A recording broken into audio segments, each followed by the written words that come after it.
ஸ்ரீ கிருஷ்ண கர்ணாமிர்தம் 16வது ஸ்லோகம். திருவடி அழகு. சாந்திரானந்தாராகம். மணிநூபுரவாசாலம் வந்தே தச்சரணம் விபோஹோ லலிதானி யதீயானி லக்ஷ்மானி விரஜவீதிஷு. 17வது ஸ்லோகம். பாதசிலம்பொலி. கல்யதா ராகம். मम चेतसि स्फुरतु वल्लभी विभो मणिनूपुर प्रणयी मञ्जुचिञ्चितं कमलावने चरकलिन्दकन्यका कलहंस कण्डकलकूजितादृतम्.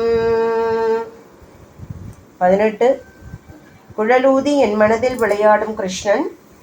கல்யாண ரூபாய. तरुणारुर करुणामय विपुलाय तनयनं कमलाकुचकलचीबर पुलकीकृत हृतयो मुरलीरवधरलीकृत मुनिमानसनलिनं मम केलति मदचेतसि मधुराधरममृतम्. 19.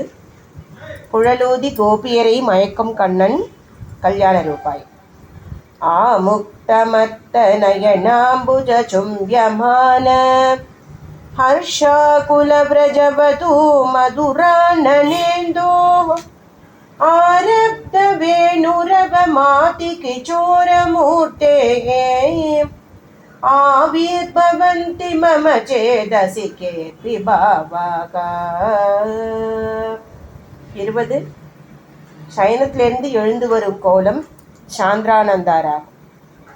கனக்வனித கங்கணம் கரநிருத்த பீதாம்பரம் கிரமபிரசுருத குந்தலம் கலிதபர்க பூஷம் விபோஹோ புனப்பிரசுருதி சாபலம் பிரணகினி புஜாயந்திரிதம் मम स्फुरतु मानसे मदनकेलिचयोदितम्.